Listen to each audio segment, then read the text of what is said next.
Planet Coaster's simulation is really, really advanced. It's far more advanced than anything I've ever seen before. Nowadays, the guests themselves have almost real brains. We call it the guest brain. Every single element within the game, the characters try to calculate and register all the time. They're walking around, taking in the environment, and everything has an influence on them. Every piece of scenery you put down, all the rides, everything controls and drives the guests towards something so they understand where they're going, what they want to do, and they all have their own desires and needs, and they feel like real people. Now that we're playing scenarios, the gameplay starts to really come to the fore. It's great to see it kind of coming together now. It justifies, I think, a lot of the work that we've put into those park relationships and into the guest brain, because actually it makes for more satisfying and deep gameplay. The guest brain is the sort of the central AI component that drives all the guest decision making. It's what determines when a guest is at point A, what they're going to go and what they want to do next. So we feed in all their needs, like how hungry they are, how tired they are, whether they need a toilet.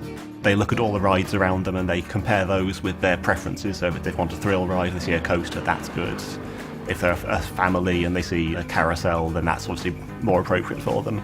And the guest brain is what takes all this information in and decides from this what the group wants to do right now. The guest brain is the way that we talk about intelligence and decision making of guests in our park. Guests evaluate your park constantly while they're walking through, and they're constantly reassessing everything around them. This is, of course, really, really useful for making sure that guests navigate believably around your park, so that guests are going to the most attractive rides, the best rides in your park. They're the ones that the guests are most interested in, but also that they're considering other things when they're navigating. How far is the ride? Is there a transport ride I can use to get there quicker? Transport rides they're rides in their own right. Occasionally, I guess, we'll see a transport ride and just think, that looks fun, I'll go on that. You can have a bigger park, you can spread out your themed areas, and then you can connect them together with transport rides. They'll have an overarching destination that they want to get to. They'll say, that ride over there looks really cool. But if they've got to walk 500 meters, or they could take the Connie Express for 300 of those meters, then they'll weigh up that decision in their heads, and some of them will walk and some of them will take that transport ride. That to me is what makes Simulation evolve, because everyone has money and everyone has a ticking brain. A lot of simulation going on, coupled with the crowd and the audio. It's a real life park unlike we've ever had. Planet Coaster has unlimited creativity, but also running alongside that is this advanced and sophisticated simulation which basically works in harmony with the guest brain and the creativity of the player.